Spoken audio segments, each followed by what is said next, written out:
खणी अंचल कृषक समाचार तरफ अगणित श्रोता बंधु मोर नमस्कार एवं शुभ अभिनंदन।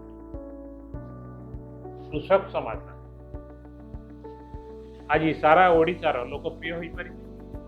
यह एक सकारात्मक सचेतनामूलक समन्वयतामूलक एवं संस्कारमूलक कृषि भित्तिक संवादपत्र। यही संवादपत्र प्रत्येक मासरे आपण माने पर्वपर्वाणी उत्तमासरे जेपरी भाव महाविश्व संक्रांति ओडिया नववर्ष और हनुमान जयंती पालन हो जाइए तारी उपरे किंबदंती कौन कौन तार अंतर्निहित तत्व आम प्रकाश तापरे परे अपने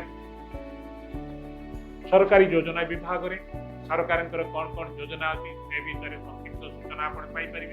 तत्सहित कृषक समाचार तरफ सरकारी योजनार एक सूचना सहायक पुस्तिका आपण बाहर जो कि आपण मैंने संपूर्ण रूपे योजना सरकार योजनार कृषि तथा आनुषंगिक पशु प्राणीपालन मत्स्य प्राणीपालन विभाग उद्यान विभाग समस्त कृषि आनुषंगिक विभाग कौन कौन योजना प्रस्तुत होती आप किपरि योजन योग्य कि नुहति एवं ता किपरि एप्लाय कर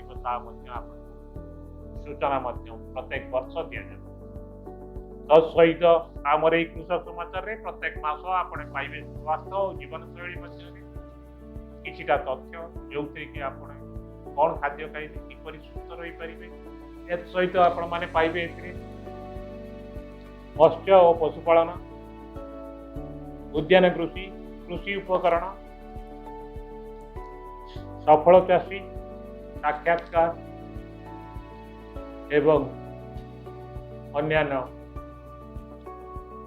अधिकांश जिनस जो कि आपण माने निजे निजर आय को द्विगुणित करने संगे संगे बेकार युवक युवती माने निजे आत्मनिर्भरशील हो पारे। आपण मानक अनुरोध आमर ये जो कृषक समाचार पत्रिका 5 टंका साधा कागज रे तैयारी पत्रिका बिक्री हो पारुची सहित 50 टंकार यहपरी भाव में कलरफुल रंगीन पत्रिका टी आप पाइपर। तत्सहित संपूर्ण रूपे मागणार आपण माने आमर ई पेपर पढ़ी पारे। आमर अनुरोध आमर वेबसाइट कृषक समाचार.in को आसतु एवं ई पेपर संपूर्ण रूपे मागणार पाठ करंतु निजर अज्ञता को दूर करंतु एवं निजर दारिद्र्यता को दूर करंतु। आपण मानक माध्यम रे आमे मध्य निजर अज्ञता को दूर करि पारिबु। सेति आपण मानक अशेष अशेष धन्यवाद। कृषक समाचार सर्वांगीन उन्नति कामना करी आज ये रोजी नमस्कार।